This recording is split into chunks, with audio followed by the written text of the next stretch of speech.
Hi, this is John Reed. I have literally raided the offices of Conversocial here in Manhattan. I'm with CEO Joshua March. How's it going? Hey, John. Good to have you here. Yeah, I've been looking forward to meeting you at some point. We've interacted years ago we have a shared passion for social customer service, I'd say, but you made a business out of it, so you took it a lot further than me. So I want to talk a little bit about what the trends are in this area, what you're learning, and maybe argue a little bit about a couple of things that I've been dealing with on social channels lately. But I want to just start with just how you guys are doing because, a few years ago, you guys were all the rage. You were like a cool company in Gartner and stuff. You doing well? Yeah, it's a really exciting time for us. And we first got funding in mid-2011. And at the time, no one else was talking about social customer service. In fact, social customer service wasn't even a phrase.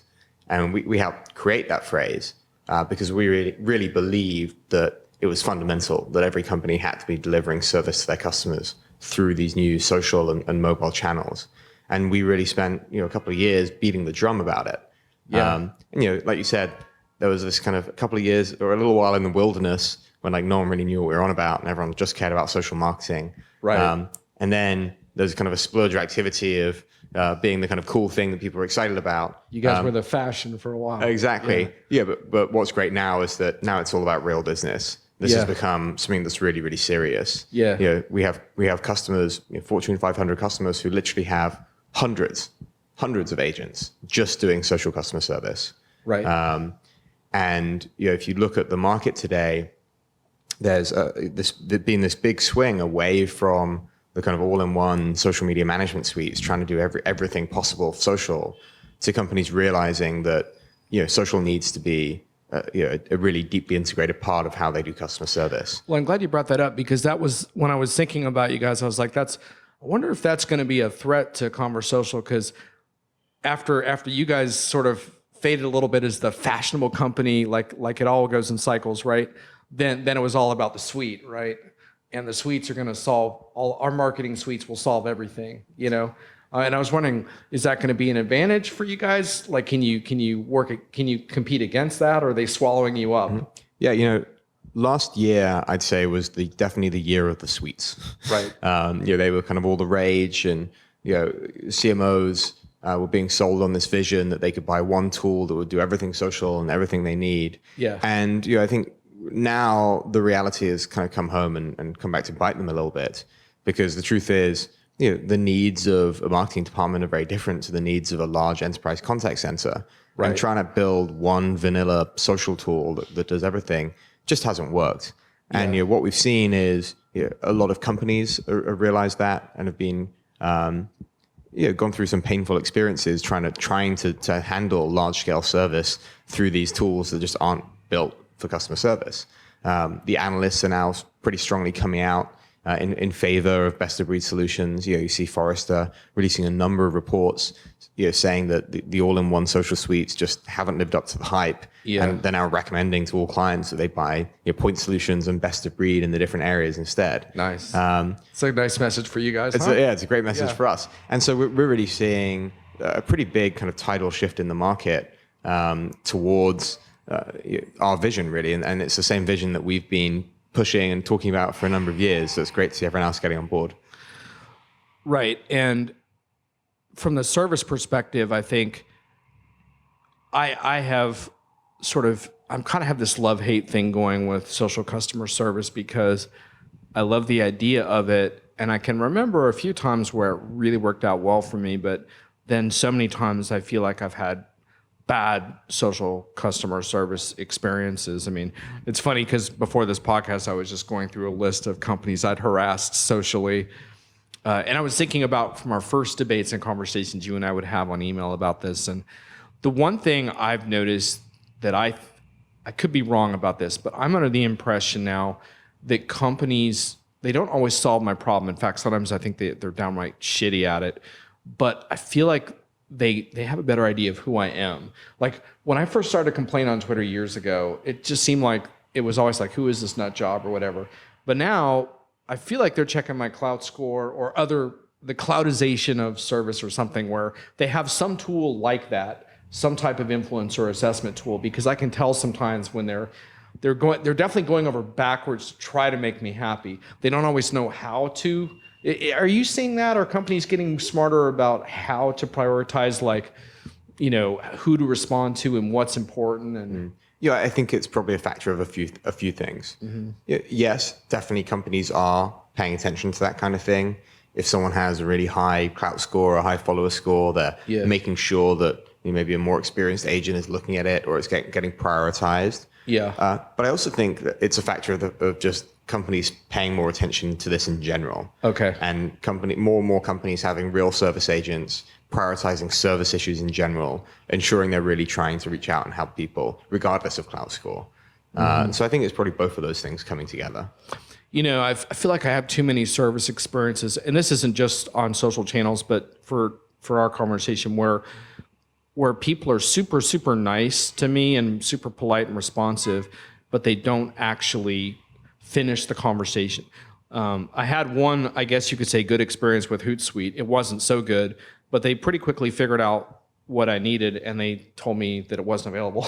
So I was annoyed, but they were clear, and that was good because at least I got a resolution. I had some other experiences with Intuit where I just felt like the people that were interacting with me were not competent experts able to solve my problems. They didn't even understand the version of the software I was using. And I just felt like, I don't need you to be nice to me. I mean, sure, that's nice to be polite, but I'm really looking for competency. I would take someone grouchy who could solve my problem. I mean, where are we with this stuff? Like, is it possible to resolve these things? And yeah, I'd say if you look at the market today, it's hard to have exact numbers, but I'd probably split it into three. A third of companies still just aren't doing anything. Or they still view social purely as a marketing tool, right, and they're publishing stuff out. They're not even really responding. A third of the market are doing what you just described. They have people on there who are maybe the marketing team or interns, right, who are responding to customers, but they're not able to actually resolve your issue.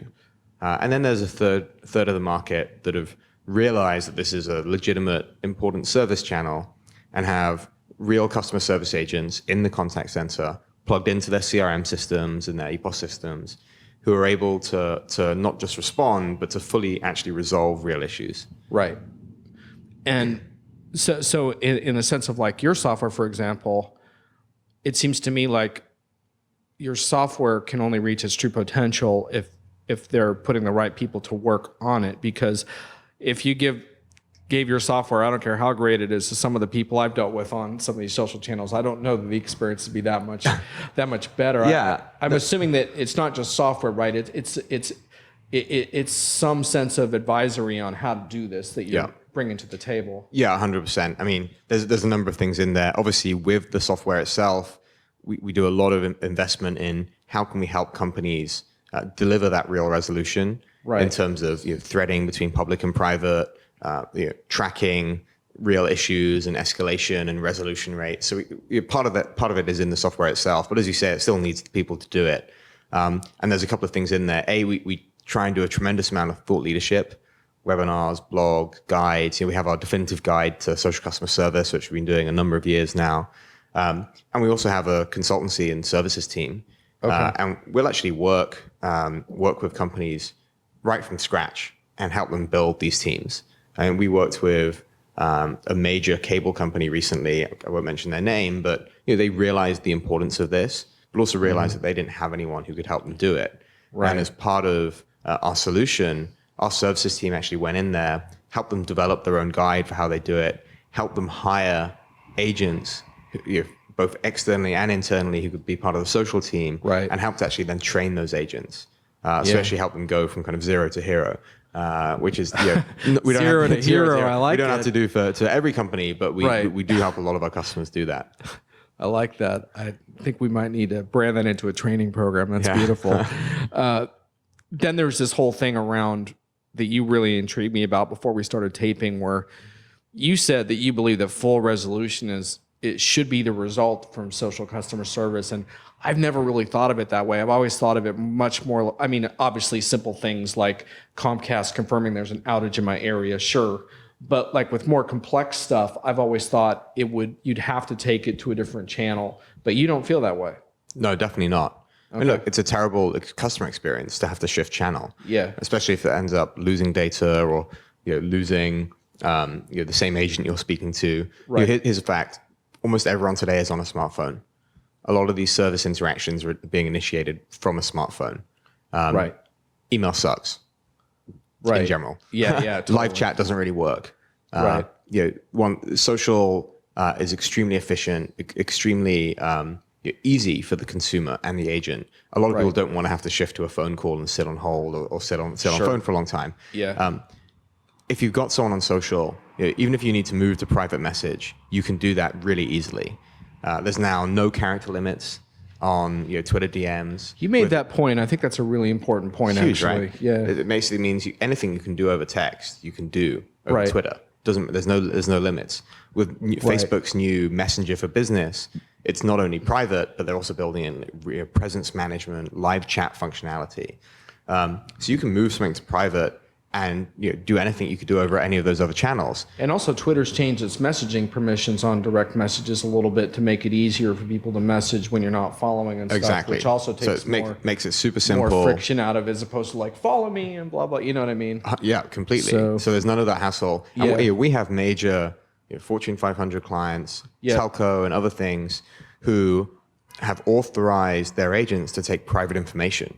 Account info, addresses, phone numbers over DMs. Okay.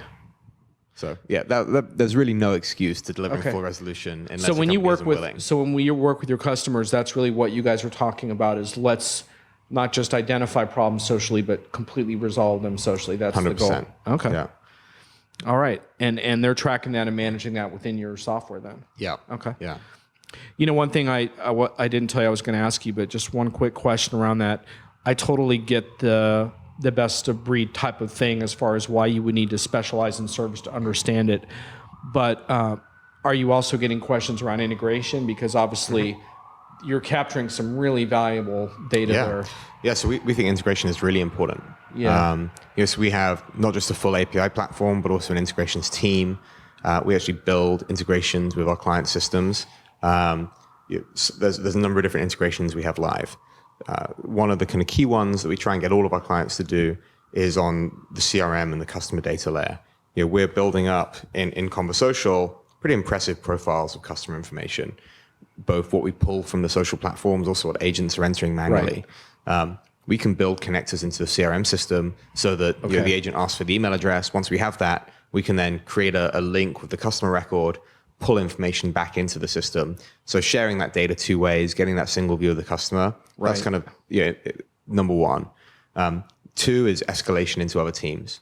Right. So if you have a specific team that handles like refunds, for example, and the social agents need to escalate to that team to complete a refund, and that's in like an Oracle Right Now system, for example. We can build that integration so that the social agent can escalate the case without having to leave Conversocial. Gotcha. And then one final on the integration, we can even build completely custom ones. So we have a client who's a fast-growing e-commerce retailer, and we built a custom integration with their back-end system so that once the agent has asked for their account number or email, whatever it is to match up the accounts, we then put in additional items into the UI that allow the agent to issue refunds, send new products, do everything they could in the backend system within Conversocial.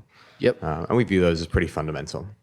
Great. Well, I think that's a good stopping point for, I have some listeners who prefer a short podcast. I think that's a good stopping point. By the way, listeners, if you're wondering if there's some kind of financial or promotional reason behind this, no, I crash these offices just because I think this stuff is interesting, and I hope you do too. No money has changed hands. We're just here having a good time talking about this stuff. So let's take a break. And those of you who want to continue on, I'm going to rejoin Joshua. We're going to talk a little bit deeper into his customer experiences. Thanks for joining.